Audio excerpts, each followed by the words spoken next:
আসসালামু আলাইকুম ভিউয়ার্স। তো আজকে আবার আরেকটা নতুন ভিডিও নিয়ে আসলাম।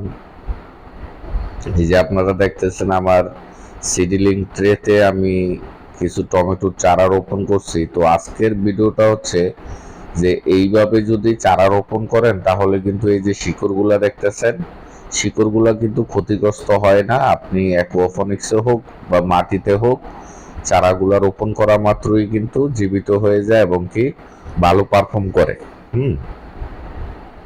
তো এই কারণেই কিন্তু আসলে অনেকেই সিডলিং ট্রেতে চারা রোপণ করে। কারণ আপনারা জানেন যে নর্মালি মাটিতে চারা রোপণ করে যখন উঠানো হয় তখন কিন্তু শিকড়গুলা ছিঁড়ে যায়, কিন্তু এইভাবে যদি সিডলিং ট্রেতে চারা রোপণ করা হয়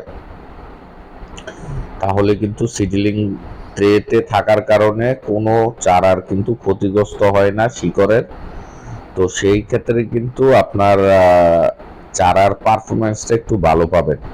তো সেই ক্ষেত্রে কিন্তু আজকের ভিডিওটা করা, কারণ অনেকেই জানতে চাইছেন যে ভাই আপনি চারা কিভাবে রোপণ করেন।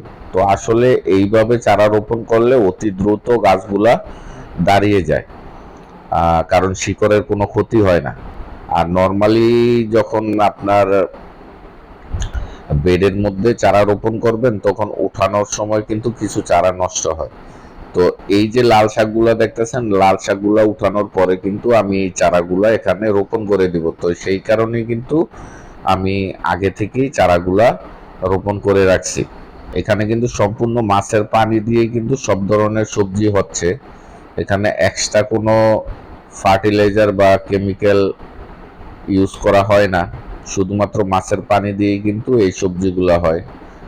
তো এখানে আমার বড় কিছু টমেটো গাছ আছে এবং কি আমি মাঝারি সাইজের টমেটো গাছও রোপণ করে দিছি। এটা দেখতেছেন, এটা হচ্ছে সাথী ফসল হিসাবে কিন্তু এখানে লাল শাকও দেওয়া আছে, কারণ লাল শাকগুলো আমি উঠাই নিব এবং টমেটো গাছগুলো কিন্তু উপরের দিকে উঠে যাবে।